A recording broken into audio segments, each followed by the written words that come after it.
it's Mo. It's November 18th and I am behind on my TBR Spin reading. I recently finished my October read in November and I have put out my October video, so you can go watch that. TBR Spin is a super fun booktube game put on by Jill at The Book Bully and Sarah at Freshly Read Books, and it is inspired by Kieran at Katie Reed's TBR Tackle and Rick McDonnell's The Booktube Spin, which Rick McDonnell said he was going to bring back the Booktube Spin this year, and it has not come back, so I don't think it's coming back this year. Hopefully, fingers crossed, 2024. So those were fun booktube games that disbanded, and in 2023, Jill and Sarah took up the mantle and created the TBR Spin. So it's kind of a combination of the two, and in the beginning of the year, we picked 12 books to put on our TBR Spin list, and then each month, Jill or Sarah spin a wheel with prompts on it. You can never get the same prompt because the prompts come off. Whatever prompt the wheel lands on leads us to pick a book off of our stack, or sometimes we have to go outside of our stack to get a book that fits the prompt. In the end, you've read at least 12 books, or DNF'd, and we are on November. I vlog all of my TBR Spin books, and at the end of each video I choose the next book. At the end of October's book for November's video, I had to go off of my last two books because the prompt was to read a translated work and I didn't have any translated works on my stack. So the books that I picked to read are A Woman's Story by Annie Ernuax and The Famous Magician by Cesar Aria. I picked two books because I knew I wanted to read both of these this month in November, for Novella November and for Nonfiction November, but they're both very, very short, so I didn't know if there would be enough to make a whole vlog about, and I decided why not read some more translated work. So I have started both these books. I've started A Woman's Story, and I am on page 76 of 90, so I wanted to make this video before I finish this book. This is a nonfiction by Nobel Prize winner Annie Ernuax, and was written in the 80s, and it's all about her mother and her mother dying of Alzheimer's. So in the very beginning of this book, in the first sentence, we find out that Annie's mother has died. The rest of the book is like an exercise in grief and remembrance and looking at Annie's life with her mother, looking at her mother's life, looking at her grandmother's life a little bit, and just kind of Annie working out her feelings and her ideas about her mother, her thoughts on her mother, and I'm really, really enjoying it. I was worried it was going to be overly like morose, and it's definitely not. It's much more an exploration in remembrance for Ernuax and how she thinks about her mother and what feelings she had throughout her life about her mother by going through her mother's entire life. This is the first Annie Ernuax I've read. I'm reading this for Nonfiction November, but I'm also reading it for November. She has a very straightforward writing style, but it's very enthralling. Like, you want to keep on reading. It's definitely very quickly caught my attention, and I find it interesting that it's not an overly emotional book since it is about her mother's death. Obviously, there are emotional aspects to it, but you would think it was much more about her feelings now as her mother has died, and there is some of that, but it's not. It's definitely more about her mother's life. So I will probably finish this one today because I only have 15 more pages or whatever. I did also start The Famous Magician. This is the first storybook book that I've read, and I think the concept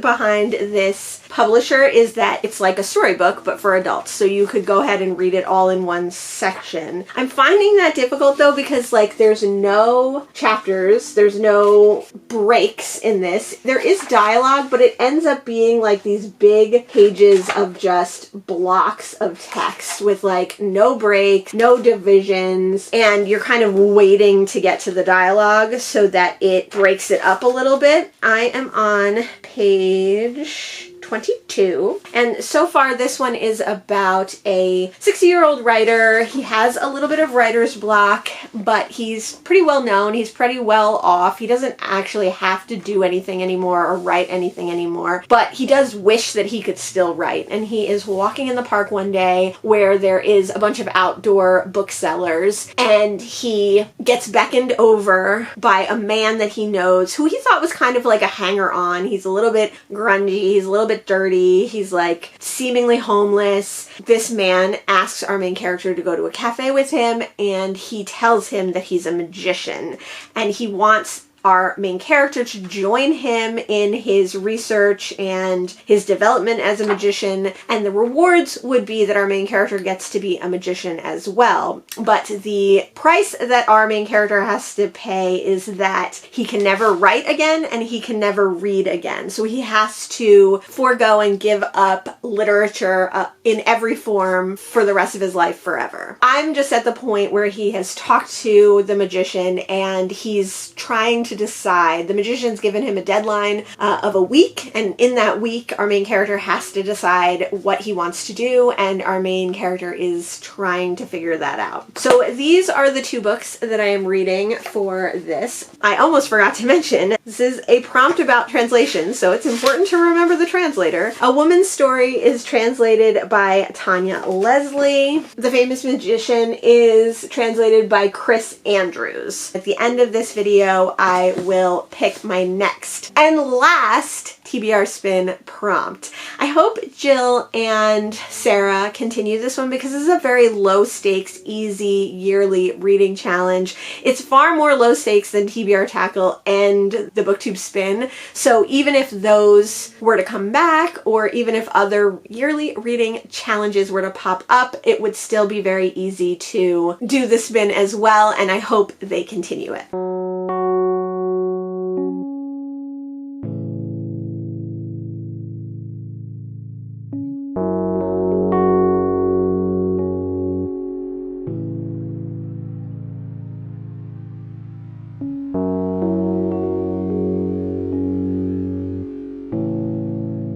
Okay, I finished A Woman's Story. It was great. I loved it. I mean, it's horrible. It's sad. It's depressing. It is heartbreaking. I think my family has been thinking a lot more about mortality. I think I'm at an age, and my parents are definitely at an age, where they are thinking about their own mortality, and it is kind of a common theme that my husband and I talk about our parents and about people in our lives and things like that. So in that way, if you fear death or you have anxiety around death, either the death of your loved ones, the natural anthropic death of your loved ones. Obviously, I think we all fear sudden or cruel death of our loved ones, but I'm talking more about just people growing old and dying. I would definitely be careful with this one because there are a lot of trigger warnings. I think there's some trigger warnings for various things in this, but certainly if that brings you anxiety, this will make you anxious. But I really liked it. I thought it was great. I loved Annie Ernuax's writing. I love that it was very plain and simple, but very engaging. So I can't wait to read more Erno. I'm super glad that I got to read this for the BookTube Spin and for November. So I'm still reading The Famous Magician, the other translated book that I'm working on for this vlog. But when I read more of that, I will come back to you.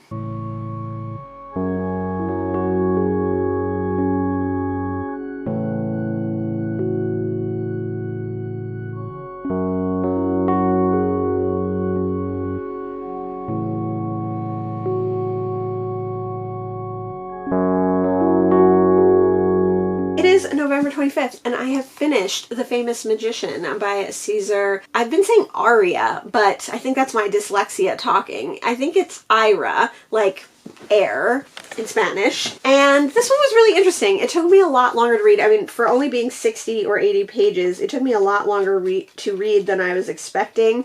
Like I said, the solid big pages of text, even though the font is large and the margins of large, were not doing me any favors. I also think that this was a very psychological, big brain kind of story, and I don't know if I was really in the headspace for that. I also don't know if maybe something was lost in translation or my interpretation or what, but it wasn't a super coherent story. I think I already talked about this one, but our main character met a man who he's known for years and seen around in various different cities and different places, but he always sees him when he goes for his walk in the park. And this man says, "I'm a famous magician and I want you to be my magician understudy, my apprentice, but you will have to give up all literature." Since our main character is a writer, writer. That's really hard for him. And the magician gives him a deadline of 1 week. Caesar, our main character Caesar, definitely like procrastinates, hems and haws over the decision making. He wants magic because of things from his past, but he loves reading and writing and literature, and he doesn't know what he would do without them. That's the basic premise, but what ends up happening is Caesar puts off this meeting with the famous magician.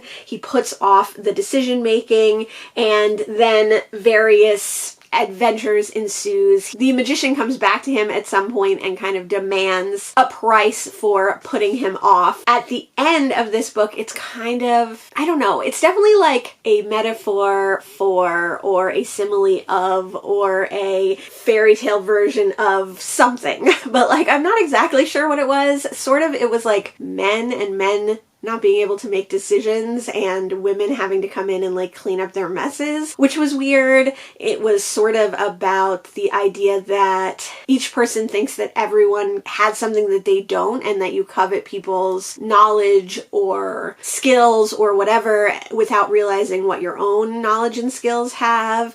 It was a little bit about like the idea of paranoia and that you think everybody has special powers, but you don't. It was the idea that writers live in their own worlds and are magical creatures, but they don't realize they are magical creatures, and they see everyone else living like a normal life as a magical creature. I don't know. It was very weird. Not my favorite thing, but very interesting to read, and I'm glad that I did read it. On December 1st, we'll talk about the next TBR Spin video. We'll watch, I believe it's going to be Sarah's video for that, and we'll pick our last TBR Spin book. I had 2 books on my spin list as of watching the November video, but because neither of these fit the prompt, because they were not translated works, I still have 2 books. I didn't end up taking one off. So I have to decide which of these is going to come off the pile and which is going to stay on the pile, and I'm definitely going to be taking Ruby Fruit Jungle by Rita Mae Brown off my TBR Spin pile this month, because I recently read another book that was kind of a older person coming of age story, finding yourself, learning your orientations, learning, you know, what kind of person you are. And although I've heard only good things about Ruby Fruit Jungle, it feels too close to that book in too limited amount of time. That means that the last book on my TBR Spin pile is The Adventures of Amina Al-Sarafi by Shannon Chakraborty. That doesn't mean that this is the book that I'm going to be reading in December, as we well know, because each month Jill or Sarah spin the wheel and the prompts are always different, and the prompts might be something that doesn't fit this book. It could be that I'm reading this in December, and it could be that I am not. We will see when I watch Sarah's video, and I will come back to you then.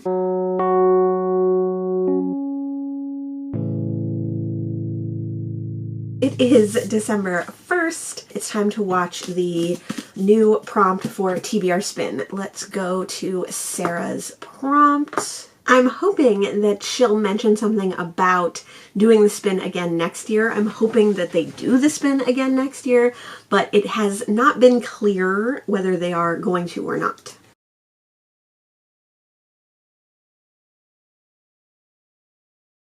Okay, so the prompt that Sarah spun was a book that will sober you up after a night of New Year's Eve shenanigans, which is weird because it's December and New Year's is coming up. I do not think that, unfortunately, The Adventures of Amina Al-Sarafi is going to be the book that would do that for me. I don't love fantasy, so maybe, because I would have to learn, I'll probably have to learn a bunch of new words and a bunch of magic systems and stuff. Maybe this would sober me up, but I don't think this is the spirit of the prompt, so we will need to pick another book. Let me watch the end of Sarah's video, see what she has to say, and then we will look for a book to pick. Alright, so she didn't have that much more to say. She almost picked a nonfiction, and I think that's actually a really good idea, especially because I've read quite a bit of nonfiction for TBR Spin this year, so I think it would be fun to pick a nonfiction. I think I have the one that I want in mind, so let me look down here on my nonfiction shelves, and I will be right back. The book that I had in mind was Michael Eric Dyson's Come Hell or High Water, Hurricane Katrina, and The Color of Disaster. I got this one earlier this year or late last year, I can't remember. I think at my Restore, Habitat for Humanity Restore. It is a nonfiction about Katrina, Hurricane Katrina. This is no value. It looks like it was maybe someone's like college book or something. It has a bookmark at chapter 7 in it. The reason that I thought that this one would be a good one to read is because I'm rereading Claire DeWitt and the City of the Dead, which is by Sarah Gran. That one is a fiction book about Claire DeWitt, who is the world's most famous detective, and she has to go back to New Orleans where her mentor died to solve a case after she has spent a stint in kind of a rehabilitation environment because she possibly seemingly suffered some sort of mental breakdown. So I'm reading about New Orleans, which if you follow the channel, you know that reading about New Orleans is one of my favorite things. New Orleans is one of my favorite cities.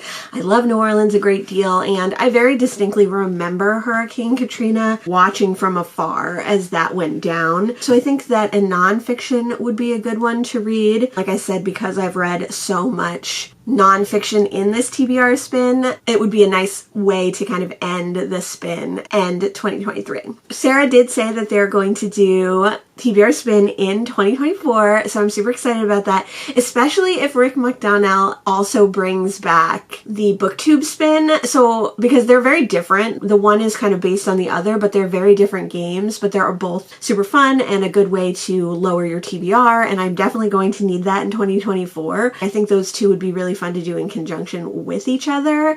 So I'm hoping that happens. And who knows, maybe we'll get some other games too. I already do the Savage Prompts. In December, we will be reading Come Hell or High Water. Not the most uplifting book ever, but definitely a book that would sober you up on New Year's Day if you were to read it after a night of New Year's shenanigans.